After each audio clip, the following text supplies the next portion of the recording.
Most people assume they remain single because they lost the genetic lottery. But let's be real. You have seen couples at Walmart who look like two potatoes, fighting over a singular brain cell, and they seem perfectly happy.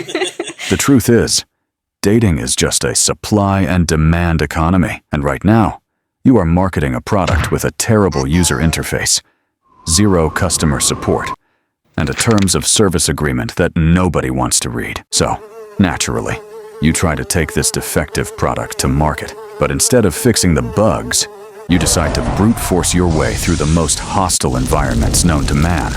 Let's analyze the 3 distinct servers where you are currently speedrunning failure. First, we have the app ecosystem. You convince yourself you are putting yourself out there, but really, you are just playing a slot machine that pays out in awkward conversations instead of cash. You spend 45 minutes analyzing a profile that says, "Here for a good time." Not a long time, trying to decide if they are a soulmate or a bot. You finally match, and the conversation is a high-stakes game of chicken where you both send "hey" back and forth until one of you dies of old age. It is not dating. It is just thumb aerobics with a side of rejection. Then there is the real-world strategy. Your friends drag you to a bar because you never know who you will meet. Here is who you meet: a floor that is sticky enough to trap small mammals, and a guy screaming "what" into your ear because the DJ is playing bass-boosted EDM at a volume that liquefies internal organs. You stand in the corner, clutching an $18 vodka soda like it is a life raft, aggressively checking your phone so you look busy.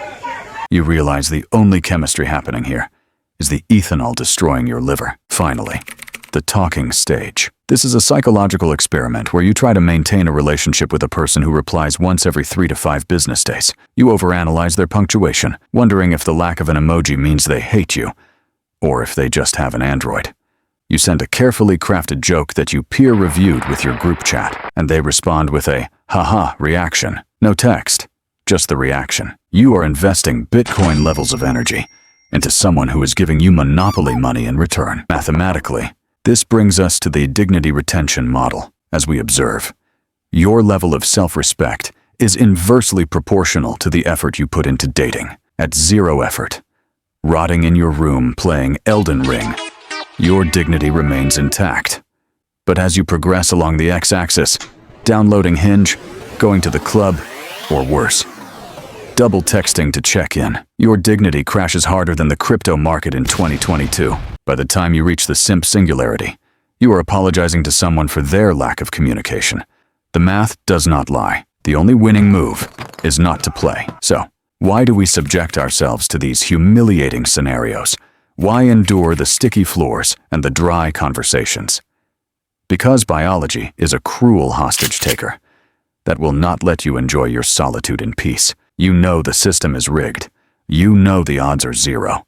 And yet, as soon as this video ends, you are going to check your phone just to see if that notification was a match, or just Duolingo threatening your family.